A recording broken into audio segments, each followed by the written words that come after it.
Welcome back to another episode of Be Our Guest here on Musical Theater Radio. I am your host, as always, Jean-Paul Jovanoff. We are heading over to the west coast of the U.S. today, L.A., I believe, to talk to our next guest.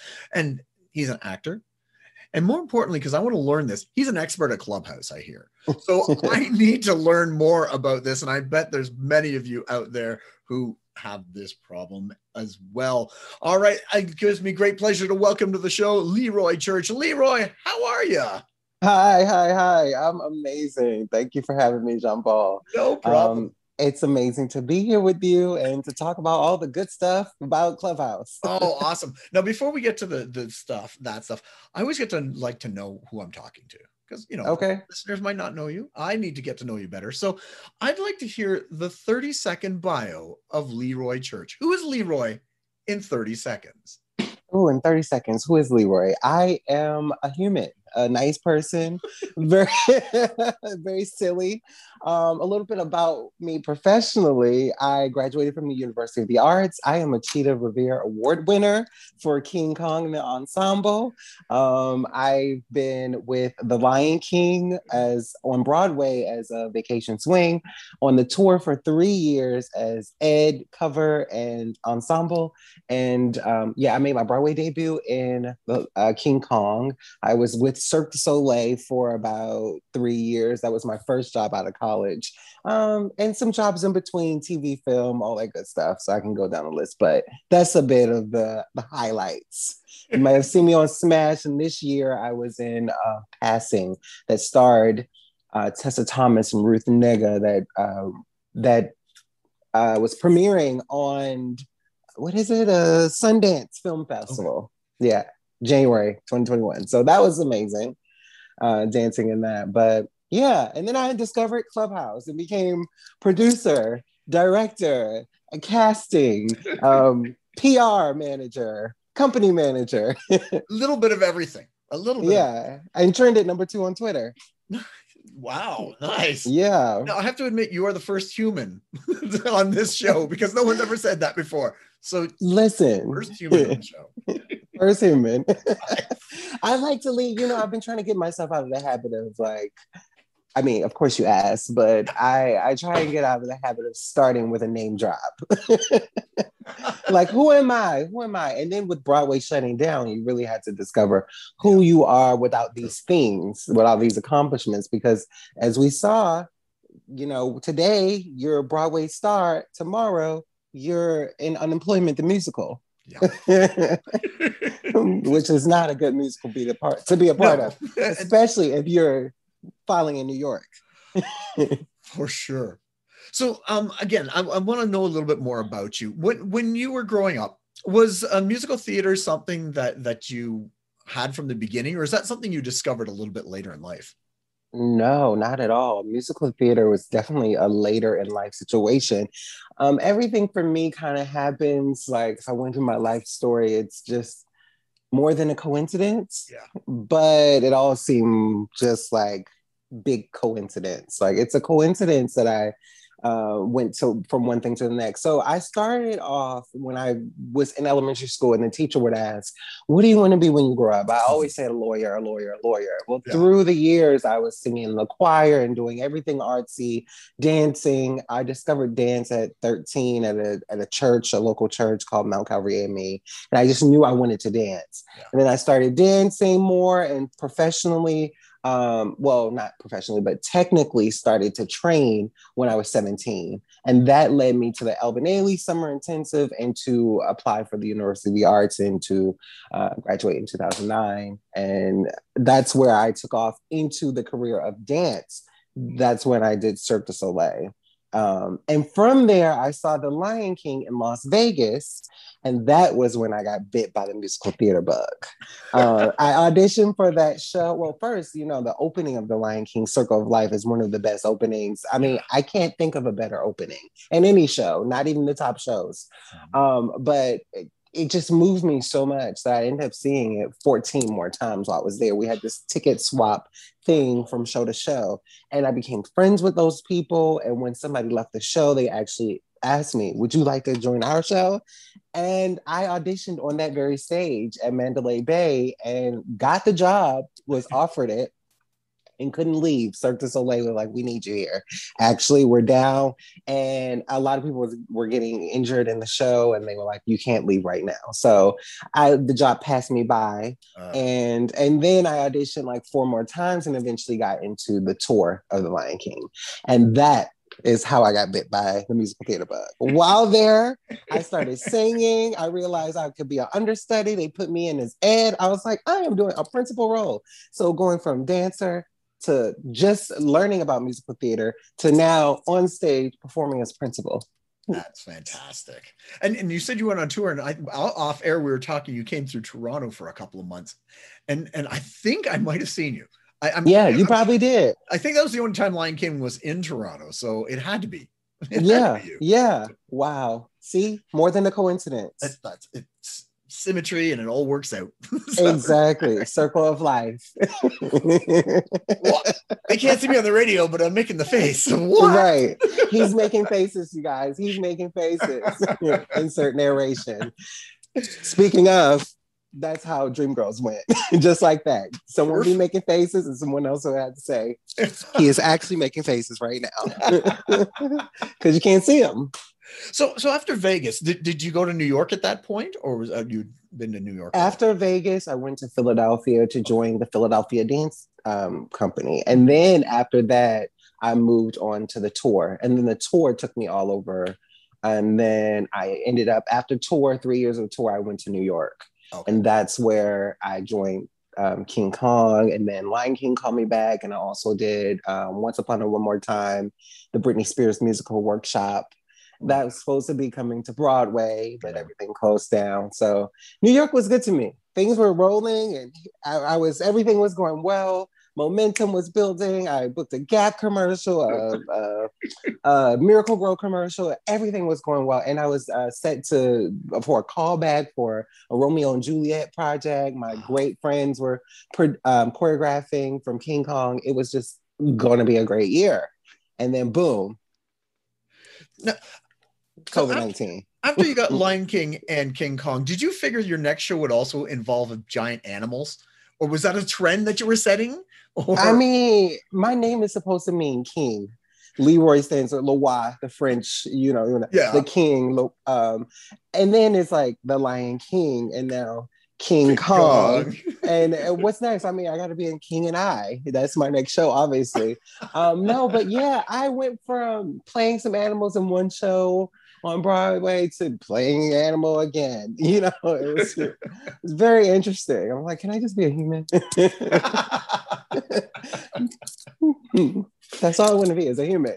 I wish I'd got to see King Kong. It was one of the things I kind of regret seeing, because I'm going to be honest, no community theater is going to put that on. It's just not going to happen. It's not possible. When am I ever going to see this again? And I don't even know. You will have to go to Japan. I think that's where it's happening next, or either Japan or China. It's definitely, King Kong in general in Asia is just a big phenomenon. Sure. So I think that they were supposed to, before everything happened, they were supposed to be there 2021 or 2022, something like that. That was the word on the street, but no official announcements. How big was that ape? Like, I know it was like 60. How big? It's 3 tons. Wow. He weighed 3 tons.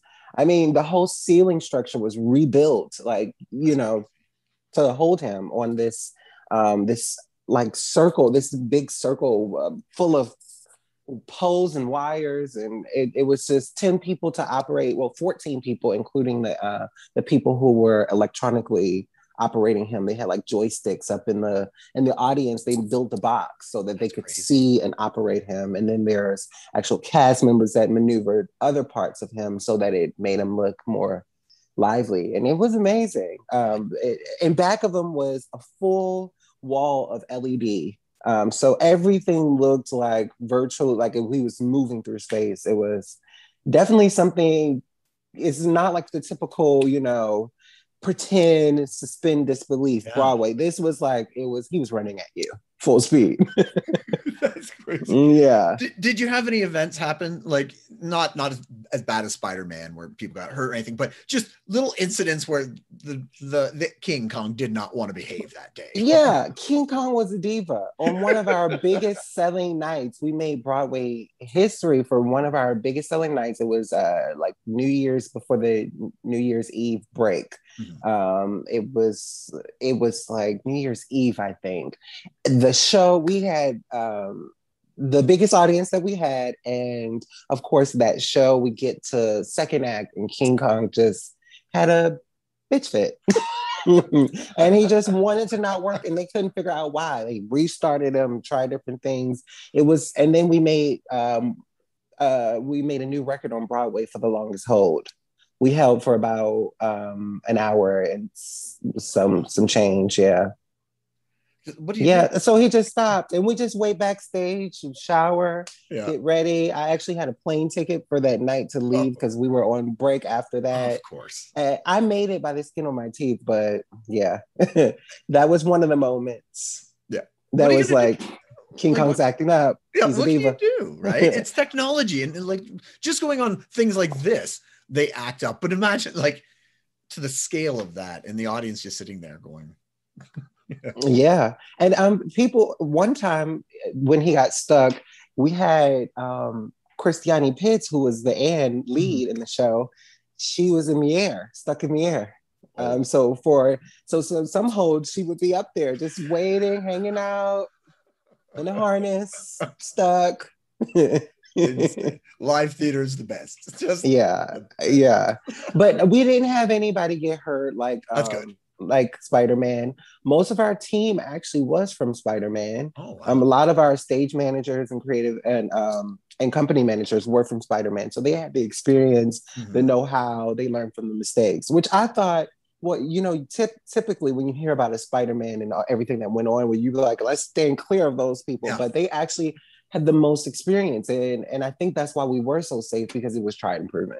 It makes sense. Yeah. It might as well have the people who lived through it, and whatever happened probably couldn't be worse than what happened. Yeah.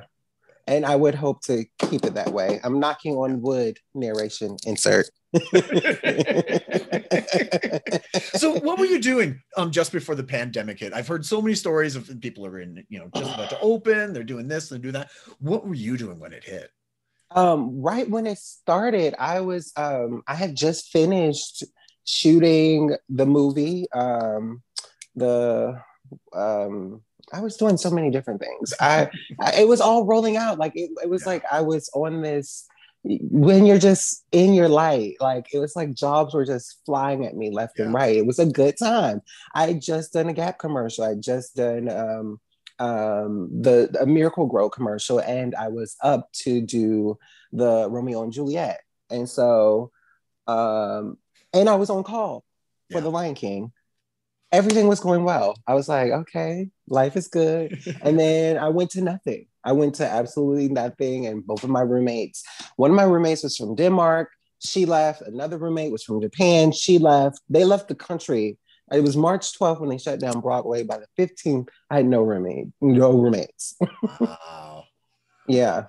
They were like, if you want, there's going to be no way. It was all of this, the hospitals are going to be full, and then without insurance, it's going to be harder. So they picked up, if you were not from the United States, most people picked up and left while they could before that. So which led me to Clubhouse. Exactly that. So Clubhouse. When did Clubhouse first start? Okay, let's be honest. I know nothing about Clubhouse. Let's start. There's probably a number of people, because I'm an Android user, so I can't even get on Clubhouse. So. Android users. Oh. Well, that's all the time we have for Leroy. Right, you green bubble folks. Well, Clubhouse started, I believe, April of 2020. It started in Silicon Valley as just this thing that people get on so they can have meetings. Fast forward to me jumping on there in December. It was December 15th. After about 2 months not 2 months. I was already, December 15th, I jumped on the app. The first audition for Dreamgirls was January the 2nd. Wow. So in that 2 to 3 weeks, I decided that I wanted to do a musical. So how does Clubhouse work? I honestly don't know exactly how it works on there. Clubhouse is similar to a podcast. Oh, okay. But it's interactive. So it would just be the best way to imagine what Clubhouse is to turn our cameras off and continue talking with multiple people. So there's the same thing. You can bring people into the conversation. So you're on stage. One person can open a room on any topic. There's various rooms.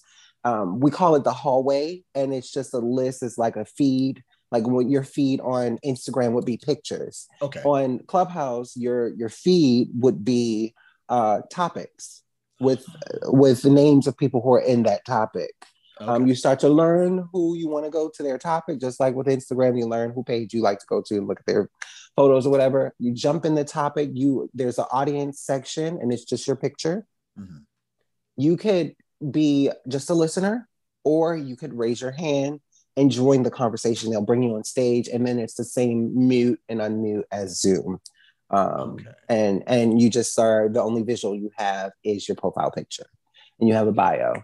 Yeah, so it's just like smart conversations. Some of them are funny. Some rooms are like clever. Like I've been in one room, it's called the Lullaby Club. And in that club, just people are there to go to sleep.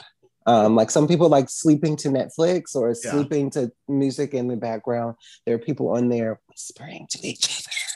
And they're talking like this. And they're even singing stories or singing songs and telling stories, so you can sleep too. It's really cool. So you have cool rooms like that. And then you have, entrepreneur rooms with 9-figure, how to build a 9-figure business, and you're learning these tools, or you can go in a room with Ava, DuVernay, and learn about filming. And it's just so many different conversations and areas to talk about. And it's like, networking on either steroids, because it happened so fast. Yeah. I was able to just in a matter of like 2 short months get 11,000 followers. Or it could be, networking on Ritalin. It's very focused. It's like, if you are interested in this category, you can go and just focus on that and build more in that area.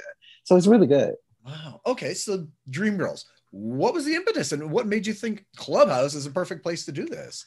Yeah, well, honestly, I'm always creative and having creative conversations. And I was thinking about doing something creative on the app because me and my friends were talking and singing in rooms. And then I was like, what if we did something on here I was thinking of? And then right as I started thinking this, great minds think alike.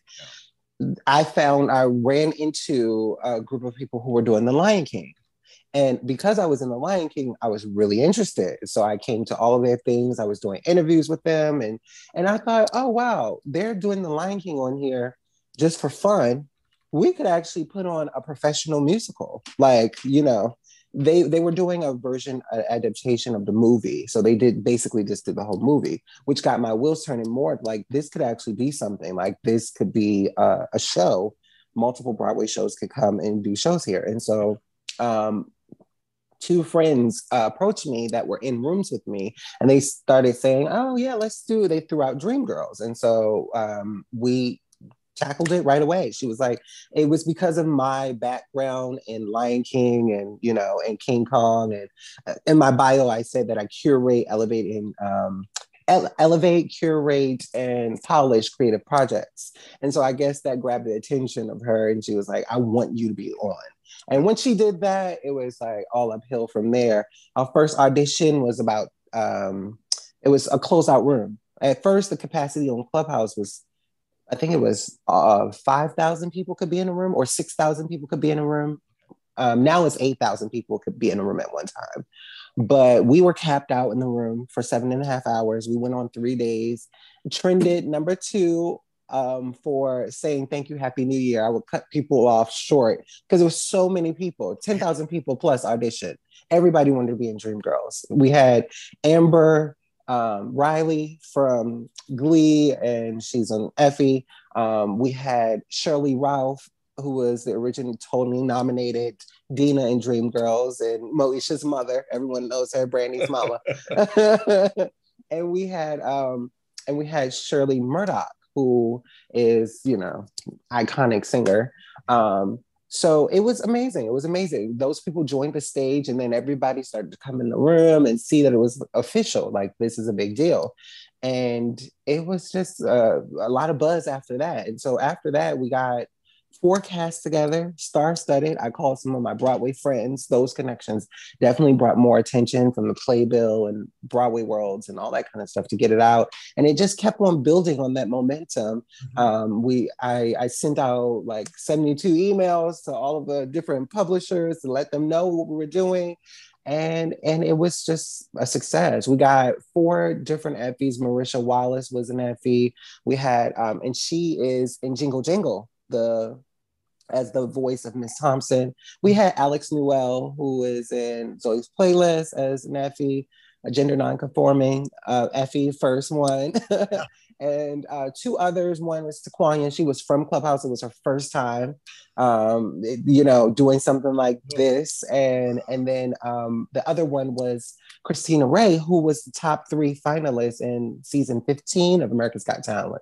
So we had a pretty heavy hitter cast. Oh yeah. And it was just amazing. The show was so good. We had so many good critiques about it, and I think that people will remember it for a long time. And especially because of the timing that it was in, where nothing else was going on. Broadway shut down, and it's the only way. That's why it was so magical too, because something like this could only happen at a time like this. When else would actors volunteer their time?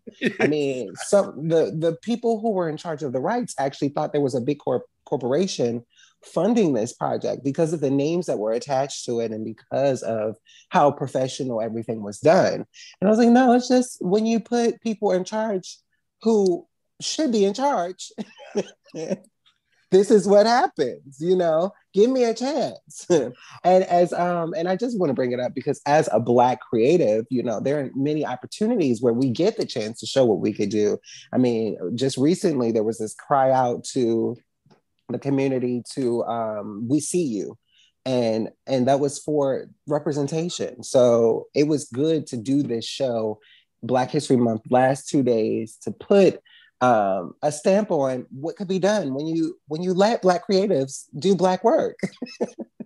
I mean, it seems pretty simple, but it's hard to find out there, Sometimes, this pandemic's been terrible, but what we've been able to glean from it and come up with is, you're right. There's no other time in history that we would have had this opportunity to do this. And congratulations on seizing the moment and running that and putting that on. So I have a question about the technical aspects, because we all know the latency issues on Zoom and doing stuff online. Does Clubhouse have those issues as well? Yeah, and we rehearsed on Zoom and Clubhouse. Okay. They both have the same issues with latency, delay, all that good stuff. So there was a lot of limitations with Clubhouse that presented themselves, and we hit it head on like an experiment. Yeah. We would spend hours trying to figure out the perfect combination for audio. We tried, if 2 people couldn't sing at the same time, how can you do Dreamgirls, a harmony show? Like, it's based off the Dreamettes. Yeah. So you have to have harmonies. How can we perform this live? That's the question that comes up first. Then we realize, okay, well, this is a situation where only one person will be singing live for each track of the show. So for every song, the rule is only one person could sing it. Mm-hmm. So everyone else would be recorded. So we had a wonderful musical director, 2 of them. Elle Morris is her name, and Ed McCrae. And Morris put all the tracks and reference tracks together, sent every single line out, sent them out to all of the cast members, forecast, and their parts. They recorded and sent her the tracks back, and Ed would layer them on top of each other so that you would have sort of like a karaoke style record with real life, the people you're doing the show with, versus just a karaoke track off YouTube. Yeah. So that was the first thing that would have to happen. And then everyone would have to have audio equipment and be their own sound engineer. So I jokingly made a joke with Alex, because it was like, you want me to be Effie? You want me to cry, sing, and press play at the same time? I was like, actually, yes. Being a triple threat on Clubhouse means sing, act, and press play on the tier queue. I mean, it's just normal. I mean, and I thought that was pretty simple, because you could do it while sitting down drinking water.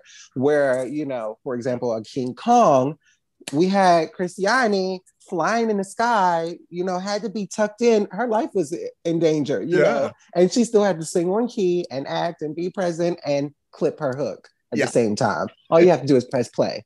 So that was what each person had to learn, how to be a sound engineer. I learned so much about sound from this project. I learned what a quarter-inch cord is, what XLR is, what I don't know, what's input, output, all of these things. Like I never knew so much about audio until doing this project. So it was a lot of learning, a lot of hours of experimentation. Like with one of the other things, like when you talk about delay, there's a moment in the show where the girls in the beginning is very famous, fake your way to the top, and they go round and around, and then Jimmy Early goes fake your way to, and another girl goes round and around, and they pop in for stuff like that, moments like that. Or in Dreamgirls, there were two in the show, they would have to rehearse. We experiment so much that we figured out the way to make it land on time with the delay and latency is to have words that you jump in on versus listening for the downbeat. Yeah. So instead of waiting, fake your way to the top and then breath and then coming in round and around, when he said fake you'll start round and around, and it would land on time in the audience. So we had it down to a science with that, and that took... Only way you find that out is by experimenting and figuring out a way to do it. And that's how the best things come to life. Like, when did you have a Lion King until you had Julie Taymor saying, let's put these things on your head and jump around and see if it can happen. And then changing them to realize, okay, those are too heavy. Yeah. 7 pounds might be a little too much. Is there something else we could put on their head besides wood? So we had our, experimentation moments, and we created something beautiful from it. But it's over $200 worth of equipment that each person would have to have, iRigs, interfaces and all that kind of stuff. And so we crowdfunding to provide that for everybody in the cast. Wow. All 4 casts. Oh yeah, everybody in all 4 casts. Yes. How long did that take you to like, it's hard enough to rehearse a single cast for a show. Now you have 4 casts, and you had to work with everybody. Did the cast intermingle, or was it specifically 1, 2, 3, and 4? In the very beginning, we had cast together, a group party, so to speak, on Zoom. So that was the mingling. And everybody, some people actually double casted, just maybe 2 or 3 people because of dropouts. Okay. And they were doing the same role, so it was just easy to put them in another show. But overall, most of the cast were by themselves. Like, they were kept separate. Okay. We will rehearse on Saturdays and Sundays from 12 to 6. Every Saturday and Sunday from January the 6th until February 27th, when the first show was. So just less than 2 months, of just Saturday and Sundays. And we would have each cast in those blocks of time. One day we would do, like, for example, it would be cast 1, 2, 3, and 4 on the schedule in one room. While they were doing their table reads, cast 2 would be doing vocals in another music room. So vocals would happen on, and music would happen on Clubhouse, because that's how it would be played. Yeah. Lines and reading for interaction would happen on Zoom. So, and we just puzzle piece everything together that way. And we were very strict on the people. This is why I knew, and why it was so hard at the audition, because I knew the level that it would take in order to pull this off. And we don't just need good people or professionals. We need the highest of professionals, people who can come in, you could say, learn this song on the spot. And we did that to some people, to test their flexibility, their on itness. And that's what I was looking for. People who could sing on key right away. So we didn't have to spend a lot of time fixing people into being a professional. They did their homework. They showed up. We just, I mean, of course it wasn't, even if you have a million of the best professionals, you still have to rehearse, build the story together and stuff. But it wasn't as hard as when you get into a new show, you're learning a new show and people are finding themselves in the role. This is a show that's been around, you kind of know what it gives and you know how to show up for it. So it definitely helps to have these amazing professionals in it. Wow. So what was that opening night, for lack of a better term, I guess? It was the first cast. So how many nerves? Nerves, I do not get it, because it's not just going on stage. You're creating something completely new with new technology and everything. So what was that like? It was crazy. I mean, I got some surprises too, because like I said, we picked these professionals, but even for them, they're outside of their comfort zones. Like now you're a voice actor. Like, it's when I could see you and little things that you do with your face, they read, but when you're just doing audio, they don't read as much. So that takes a different kind of training. So everybody's throwing themselves into this new space. And then with the audio equipment, we had moments where certain things weren't working because of internet, Wi-Fi, latency, the amount of people in the room, and people, we had I can't say it enough. We had professionals. So they were working with us, but I can't say there weren't any tears. When people really put their heart and soul in something and it don't sound right, they're like, I'm singing my heart out. And it just sounds like trash on the other end to the audience, because the sound on stage is different than the sound in the audience. Just like a real theater. That's how it is on Clubhouse. So the first day, it was a lot of nerves. And then it was just a lot of relief. And also like, I had gotten to the point before the show, after tech, I get to a point where I know I've done all I could do. I set up the artists for them as much as possible. So now whatever happens is up to chance. Yeah. You know what I mean? So I was comfortable, but some people were still like, is it going to happen? Is it going to work? Is the whole thing going to fall apart? We don't know, because the Wi-Fi could go wrong in the middle of the show. Your mom could call on the other line. Yeah. Like, people on their phones. And I watched the show. It didn't happen in ours because I warned people. I mean, I'm one of those people who think of the fires before they happen. Yeah. So I was like, make sure you put your phone on do not disturb, and you go to notifications and you turn everything off. And it was just like, make sure you're in a quiet space where people will not come in, or outside noises will be able to get in, just little things like that. Make sure your phone is charged. Yeah. Just fully charged at the start of rehearsal or tech, make sure, those kind of things. Because I saw a show where somebody's in the middle of a song, somebody's parent came into the room and said, "Shut up!" And live, like, Clubhouse musical happening right now. And all you hear is like, "When I think of shut up." Like I said, live theater is the best. It is. It was amazing. But after it was over, I mean, you could just see everyone on Zoom, their faces lit up, and they saw what they had done. And the show trended again. The first time I said I trended, and Dreamgirls trended. This time, Effie trended, and the show trended #4 on Twitter. So to be trending and to have all of these impressions online from just something that, a group of friends put together, it was kind of awesome. And then it got my gears turning. I'm like, okay, what am I going to do next? Yeah, what do you do? How many performances did you do? We did 4 performances. We did them on the 27th and 28th. It was the last 2 days of Black History Month, at 1 p.m. and 7 p.m. Eastern Standard Time.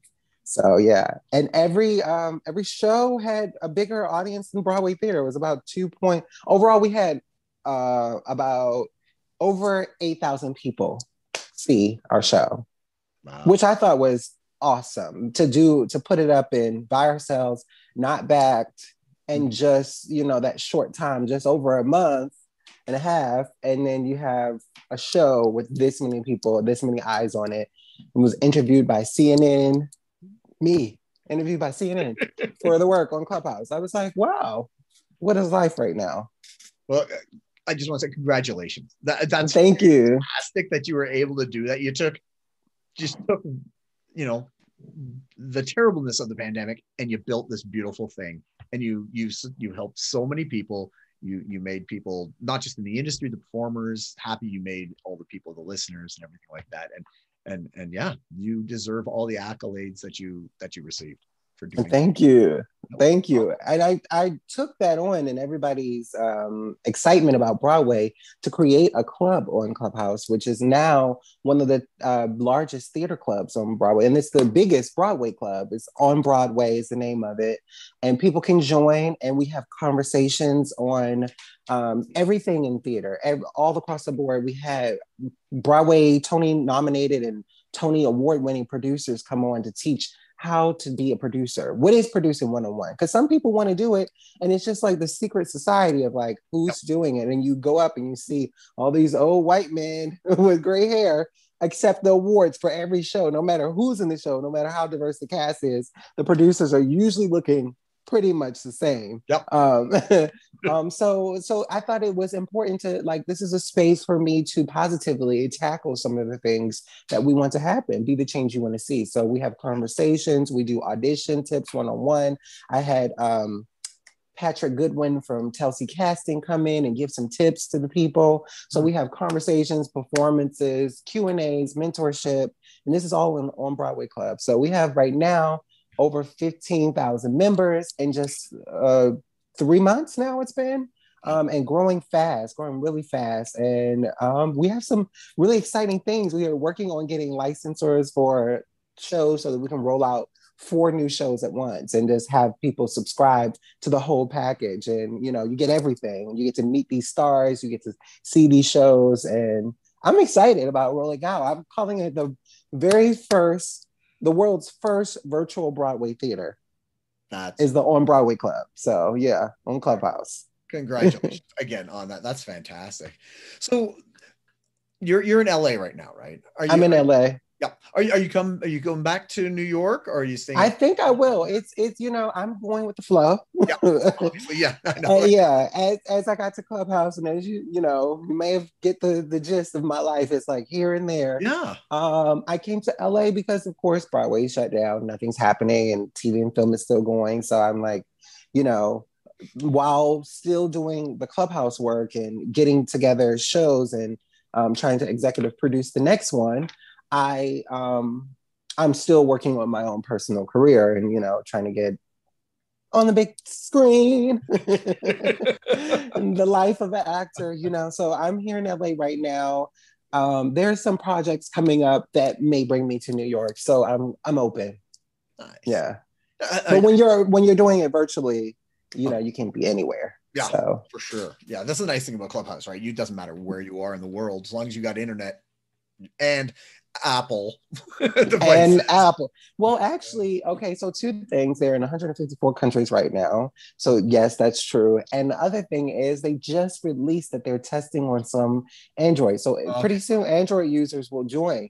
And as we saw that spike in the numbers of user downloads, they went from 1 million to like 12 million in just over a month or so. That same spike will probably happen with Android users. So once I see Android users on, I'm like, now is the time to do a show and get those people involved as well. So it's been really good to keep grabbing new audiences. And I mean, what more would an artist want? Somebody to give the art to. That's what it's about, sharing. So, well, Leroy, thank you so much for explaining Clubhouse finally to me. I've had other people mention. You like thanks for explaining. Now that you explain it, I still don't get it. I'm still staying on my Android, but right. But yeah, thank you so much for coming on. But before we go, before we finish, I always ask 3 questions of my guests. There's no right or wrong answers, but we may judge you a little bit on some of the answers. Okay. But they're not too scary. So question number 1, what creator or team within musical theater has had a great influence on you? No, it could be a composer, a lyricist, director, stage manager, even. It could be somebody famous or not famous, like a previous teacher or mentor. Is there somebody in musical theater that had a good influence on you? Yes, a good influence on me. Ooh, it's so many. Wow. I really love how Lin-Manuel is just changing things and shifting the world. I want to be a shifter like that. So I guess he's one of the ones who, and I love his touch on having like that edge, like bringing something new to theater that hasn't been seen before. Most of the time you see the same people. You see Casey Nikolai doing the same Casey Nikolai over and over again. Sorry, Casey Nikolai. God bless you. So happy you're booked and blessed. But we get sick of seeing the same thing over and over again, but from the same people. And so it's good to have fresh new energy and especially representation from other, Yeah. Yeah. So I would be like that, where, the only difference is now someone's Black doing it, finally. Correct answer. 1 point. Yeah. All right. Question number 2. Where on Clubhouse, is there something that you really like to listen to that isn't the arts? Something that we should, pay attention to that has nothing to do with the arts or theater that you recommend? Yeah, one of the things I talked about was the Lullaby Club. I thought that was really cool. Another thing that they do is they have comedy clubs. And I'm really a big fan of the improv that they do. Like, as a group of people get on stage and they come up with a prompt and then people just start talking and improving. It's pretty cool. So I love fun rooms like that. And some of the rooms that I love most are just friend groups, like just a random conversation about something going in the world. And like one of the rooms was called 222 because it was at 2:22 a.m. So it's a late night crowd. And basically we all come in the room and we just talk about the day and everything. And I've really kind of forged some friendships on Clubhouse. And so that's really fun and cool. So yeah. Nice. Because sometimes, as much as we love theater and we love musical theater, sometimes you just want to talk about something else, right? Exactly. And that's the good thing about Clubhouse. You end up talking about something else for sure. Awesome. Answer number 2 correct. So 2 points. 2 points. Final question. And it's going to be weird from somebody who uses Clubhouse. Food in the theater or cell phones in the theater? Which is worse? Food in the theater or cell phones in the theater? Which one is worse? I would say cell phones. Okay. Food is to help you enjoy the show. Cell phones is helping you not enjoy the show. So I'm for the theater and the people who are performing and watching. So yeah, food is a good thing. I never saw a huge problem with the food unless it's making too much rattling noises or it has a smell. That's always a pain. All right, if you're on stage and all of a sudden whatever you're like, oh, I want pizza. Yeah. So I do have a story that I'm not a fan of food because I was in Romeo and Juliet and I just died as Tybalt, and it was a high school show, and we were like 2 feet away from the audience. The dude was throwing like licorice nibs things at me as I was dead.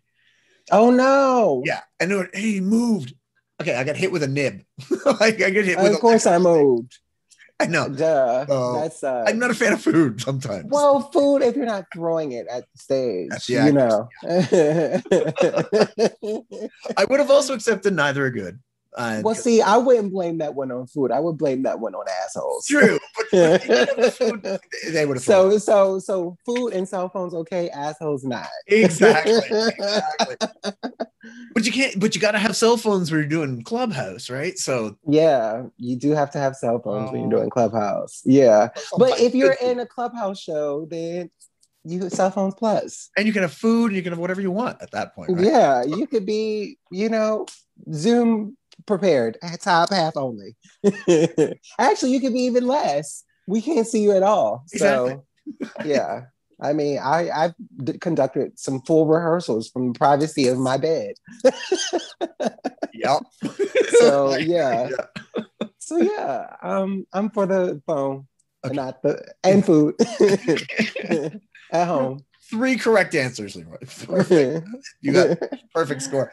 Again, congratulations on creating that show, and we're all looking forward to whatever you come up with next on Clubhouse. Thank you. You probably will come to On Broadway, and you'll find out there'll be a big announcement of all the shows that are coming. Very cool. Well, when you do know, let me know. I will share it all through my social media and let everyone amazing. Head out. I definitely will. Awesome. Again, thank you, Leroy, and have a great rest of the day. Tune in next week as we'll be speaking with another guest or guests about their life, love, and passion that is musical theater. I am your host, as always, Jean-Paul Jovanov, and until next time, I'll see you when I see you.